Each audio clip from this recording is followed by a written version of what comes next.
పురుషులు ఎన్ని పెళ్ళిళ్ళైనా చేసుకోవచ్చు, లేదా ఎంతమంది అయినా తిరగచ్చు, కానీ ఆడవాళ్ళు ఇలాంటివి చేయకూడదంటే అమ్మాయి వద్దనుకున్నారు, అది అమ్మాయి ఇష్టం, మనం ఎవరో మాట్లాడటానికి. ఇప్పుడు పెళ్ళి ఎందుకు వద్దనుకున్నారో ఎవరికీ తెలియదు. మంచిది అయిందేమో, పెళ్ళి వద్దనుకోవటం వల్ల అమ్మాయి కెరీర్ బాగుందేమో, కెరీర్ కోసం వద్దనుకున్నారేమో. ఏదైనా కూడా అమ్మాయి వ్యక్తిగతం అది. కాబట్టి ఇప్పుడు మనం చూస్తున్నాం ఇటీవల కాలంలో ఈ సైబర్ ఇది ఎక్కువ అయిపోతుంది. ఇప్పుడు రష్మిని చూసాం మనం, ఆవిడని చంపేస్తామని బెదిరించారు. తర్వాత తనెవరు, లావణ్య త్రిపాఠి, ఆ అమ్మాయి గురించి, ఆ అమ్మాయి కుటుంబం గురించి చాలా నీచంగా మాట్లాడడం, ఆమె వెళ్ళి కంప్లైంట్ చేయడం జరిగింది.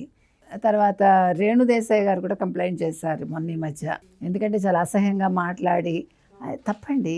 ఇప్పుడు ఆడవాళ్ళు ఒంటరిగా ఉన్నారని చీప్గా మనం మాట్లాడకూడదు. ఇప్పుడు ఏమవుతుంది, ఇప్పుడు ఒక వ్యక్తి పెళ్ళయ్యాక ఒక వ్యక్తిని వదిలేస్తారు, భార్యాభర్తల్లో ఒకళ్ళు వదిలేస్తారు, లేదా ఇద్దరు ఒకళ్ళనొకళ్ళు కాదనుకుంటారు.